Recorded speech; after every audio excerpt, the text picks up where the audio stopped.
नमस्कार, आप देख रहे हैं न्यूज 24। आपके साथ मैं हूं रवि ठाकुर। 2024 के चुनावी रण को लेकर तमाम राजनीतिक दल तैयार हैं। टीम इंडिया गठबंधन ने कमर कस ली है और गठबंधन के सभी घटक दलों का जोर जातीय जनगणना पर है। छत्तीसगढ़ में प्रियंका गांधी तो राजस्थान में अशोक गहलोत ने सूबे में जातीय जनगणना कराने की बात कही और इसमें इंडिया गठबंधन के दलों की रजामंदी भी है। तो दूसरी तरफ एनडीए में थोड़ा कंफ्यूजन है। कोई जातीय गणना के पक्ष में तो कोई विरोध की बात कर रहा है। सवाल यह कि क्या 2024 का रण जात से जीता जाएगा? इस रिपोर्ट में देखिए।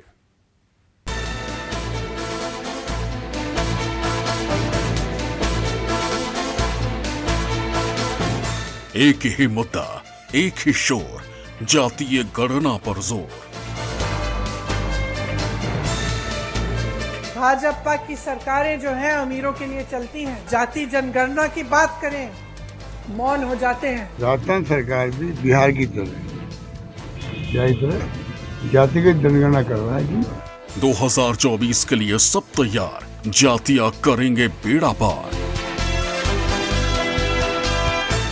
कांग्रेस भी अब जातीय जनगणना के विषय पे थर्ड फ्रंट की पार्टीज की सहमत है। बंगाल में भी कास्ट सेंसस होना बहुत जरूरी है।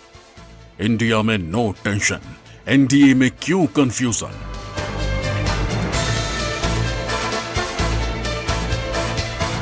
देश को अलग अलग टुकड़ों में बांटने का कुत्सित प्रयास है। ये सब पिछड़ों के हितैषी होते, अनुसूचित जाति अनुसूचित जनजाति के हितैषी होते, तो जब ये सत्ता में थे तो कुछ इनके लिए करते।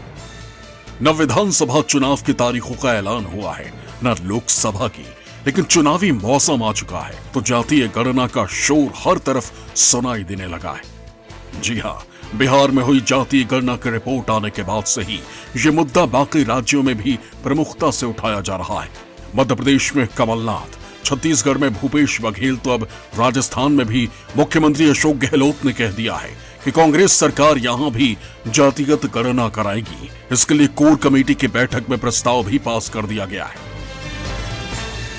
मुख्य फैसला बहुत इम्पोर्टेंट किया गया है कि जो राहुल गांधी जी ने कहा था और रायपुर के अधिवेशन के अंदर, कांग्रेस अधिवेशन के अंदर जातिगत जनगणना की प्रस्ताव पास हुआ। उसके आधार पर हमने तय किया है राजस्थान सरकार भी बिहार की तरह जातिगत जनगणना करवाएगी और उसके बाद में राहुल गांधी जी बार बार कह रहे हैं जितनी जिसकी जो जनसंख्या है उसकी भागीदारी उतनी होनी चाहिए। इस कंसेप्ट को आगे बढ़ाएंगे। अशोक गहलोत का दावा है कि राजस्थान में जातीय गणना बिहार पैटर्न पर होगी, यानी जिस तरह बिहार में अलग अलग जाति का आर्थिक और सामाजिक तौर पर सर्वे किया गया, उसी तरह राजस्थान में भी होगा। सवाल ये कि क्या ये 2024 के रण में पार्टी की जीत सुनिश्चित करने की रणनीति है? जातीय जनगणना को लेकर कांग्रेस के जो रणनीतिकार हैं वो एक सुनिश्चित रणनीति पर काम कर रहे हैं। उनका मानना है कि जो बहुसंख्यक हिंदू है बीजेपी के साथ खड़ा हुआ है, तो इसे विभाजित कैसे किया जाए। तो विभाजन का तरीका है जातीय जनगणना के जरिए जातियों में बांटना, और जब जातियों में बढ़ जाएंगे तो वोट का जो बिखराव है उसका फायदा अपोजिशन को मिलेगा। इसीलिए ये बिहार से शुरू किया गया और राजस्थान हो, मध्य प्रदेश हो, छत्तीसगढ़ हो, हर जगह इवन की कांग्रेस का राष्ट्रीय नेतृत्व जो इस तरह की पहले जाति की लेकर इतना गंभीर कभी नहीं रहा, वो भी जातीय जनगणना की बात कर रहा है। तो 2024 के लोकसभा चुनाव के पहले बीजेपी को कमजोर करने की एक रणनीति का हिस्सा है। 2023 में विधानसभा चुनाव और 2024 के लोकसभा चुनाव के लिए बिहार के जातीय गणना मॉडल पर सबका जोर है। यही वजह है कि सवाल उठने लगे हैं कि क्या बिहार मॉडल से 24 का चुनाव जीतेगा इंडिया गठबंधन? प्रियंका गांधी ने छत्तीसगढ़ में जातीय गणना कराने की बात कही है। वहीं अशोक गहलोत राजस्थान में जातीय गणना का प्रस्ताव पास करा चुके हैं। इसके अलावा यूपी के डिप्टी सीएम केशव प्रसाद मौर्य ने जातीय गणना का समर्थन किया है। राजस्थान में अशोक गहलोत तो छत्तीसगढ़ में जातीय गणना कराने के बाद प्रियंका गांधी कह चुकी हैं। दरअसल कांग्रेस के राष्ट्रीय महासचिव प्रियंका गांधी ने छत्तीसगढ़ में आयोजित एक रैली को संबोधित करते हुए कहा था कि राज्य में दोबारा कांग्रेस की सरकार बनी तो जातीय जनगणना कराई जाएगी। मैं यहाँ खड़े हुए घोषणा करना चाहती हूँ, बघेल जी से मैंने बात की है, अगर हमारी सरकार दोबारा छत्तीसगढ़ में आएगी तो बिहार की तरह यहाँ भी जाति जनगणना कराई रहेगा। भाजपा की सरकारें जो हैं अमीरों के लिए चलती हैं, चाहे पेंशन की बात करें, चाहे आप जाति जनगणना की बात करें, मौन हो जाते हैं। राजस्थान हो, छत्तीसगढ़ हो या फिर मध्य प्रदेश, इस साल के आखिर में तीनों राज्यों में चुनाव है, लेकिन इसी के साथ सियासी लड़ाई 2024 की भी है। यही वजह है कि विपक्षी दल लगातार जातिगत जनगणना की मांग कर रहे हैं। खुशी की बात है, स्वागत योग्य कदम है कि कांग्रेस भी अब जातीय जनगणना के विषय पे थर्ड फ्रंट की पार्टीज की सहमत है। पहले से ही माननीय नेताजी, स्वर्गीय नेताजी लालू यादव जी, स्वर्गीय शरद जी, सारे लोग डिमांड करते रहे थे और उस समय भी हो जाती तो और अच्छा रहता, लेकिन अब कांग्रेस ने सबके साथ सहमति बना ली है। इसके लिए हम लोग इस बयान का स्वागत करते हैं और पूरे देश में जातीय जनगणना की मांग होनी चाहिए और जातीय जनगणना आवश्यक है। बिहार से पहले जातीय गणना कर्नाटक में भी हुई थी, लेकिन बिहार देश का पहला राज्य बना है जिसने आजादी के बाद जातीय गणना के आंकड़े जारी किए। जनगणना के इतिहास पर नजर डालें तो 1881 में पहली बार हुई थी देश में जनगणना। 1931 तक जनगणना में जातिगत आंकड़े जुटाए गए। आजादी के बाद SC/ST की जातिगत जनगणना। राहुल गांधी ने अपने एक बयान में कहा था कि जिसकी जितनी हिस्सेदारी उसकी उतनी भागीदारी। और अब राजस्थान के साथ छत्तीसगढ़ में जातीय गणना कराने की बात निकली तो विपक्षी दल इसका खुलकर स्वागत कर रहे हैं। दावा है कि जातीय गणना से सोशल स्कीम का लाभ जरूरतमंद तबकों को पहुंचाने में सुविधा होगी और जरूरतमंदों को इन स्कीम का फायदा मिलेगा। कि जिनको ये सोशल वेलफेयर स्कीम्स होती हैं, समानता की बात हम करते हैं, वो उनको अधिकार मिलने चाहिए। तो एक तरीके से ये अच्छा ही होगा कि हमारे पास ये डेटा रहे, जैसे जो लोगों को उनके अधिकार मिलने चाहिए और अब तक उनको वंचित किया जा रहा था, वो उनको अधिकार मिले। तो अगर राजस्थान भी ये करता है और छत्तीसगढ़ भी ये करता है तो मैं मानती हूँ देशवासी भी इसको वेलकम करेंगे, क्योंकि अब 2011 के बाद ना जनगणना हुई है और जाति जनगणना को लेकर जो हुई थी वो भी उसके आंकड़े सरकार ने रिलीज नहीं किए हैं। दरअसल बिहार में जातीय गणना के बाद तस्वीर साफ हुई कि किस जाति की कितनी हिस्सेदारी है। इससे राजनीतिक दलों को अपना वोट बैंक साधने में सुविधा होगी। राजनीतिक दल और उसके खास नेताओं की अलग जातियों और समुदाय में खास पकड़ होती है। अगर जातीय जनगणना होती है तो चुनाव में वोटर्स को साधने और उम्मीदवारों के चयन में भी राजनीतिक दलों को आसानी होगी और उसका असर भी चुनावी नतीजों पर साफ पड़ेगा। यही वजह है कि साल 2024 के लोकसभा चुनाव से पहले इंडिया गठबंधन का पूरा जोर जातीय जनगणना पर ही है।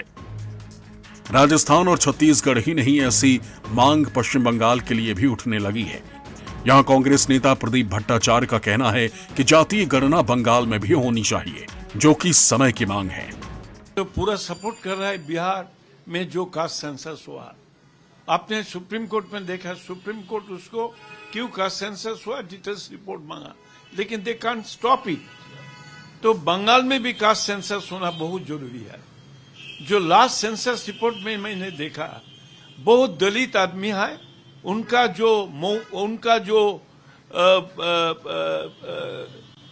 कुछ ना कुछ मिलने का लिए जो मौका है वो मौका नहीं मिलता है, क्योंकि कास्ट सेंसस में इनका नाम उठा है। इंडिया गठबंधन का जातीय गणना को लेकर मैसेज क्लियर है, क्योंकि गठबंधन इसे 2024 के लिए जरूरी मानती है, लेकिन एनडीए में इसे लेकर कंफ्यूजन की स्थिति। जातिगत जनगणना के मुद्दे पर हरियाणा के गृह मंत्री अनिल विज का बयान सामने आया, जिन्होंने जातीय गणना को चुनावी खेल बताया और देश को अलग अलग टुकड़ों में बांटने की कोशिश बताया है। ये बयान ऐसे वक्त आया है जब जातिगत गणना को लेकर पूरे देश में सियासी घमासान मचा हुआ है। बीजेपी सांसद साध्वी निरंजन ज्योति ने भी जातीय गणना को देश को तोड़ने वाला बताया है। देश को एकजुट करने की बजाय उसको अलग अलग टुकड़ों में बांटने का कुत्सित प्रयास है। और ये जो जातिगत सेंसस करवा रहे हैं, इसकी प्रामाणिकता क्या है?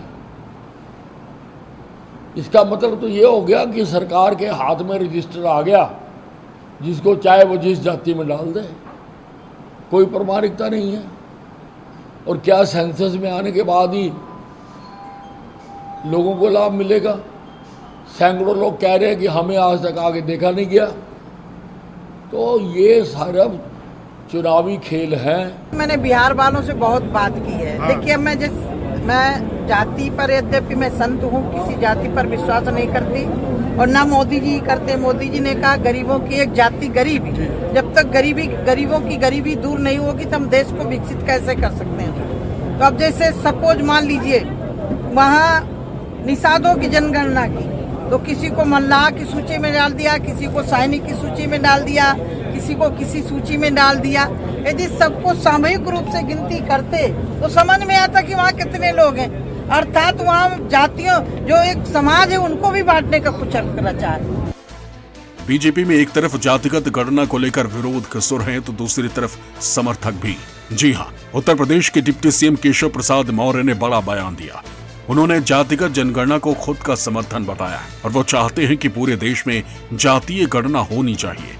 2024 के लोकसभा चुनाव से पहले अभी इस प्रकार के बहुत सारे विपक्ष की ओर से पिटारे से मटेरियल निकलेंगे, लेकिन अगर ये सब पिछड़ों के हितैषी होते, अनुसूचित जाति अनुसूचित जनजाति के हितैषी होते, तो निश्चित तौर से मैं कह सकता हूं कि जब ये सत्ता में थे तो कुछ इनके लिए करते।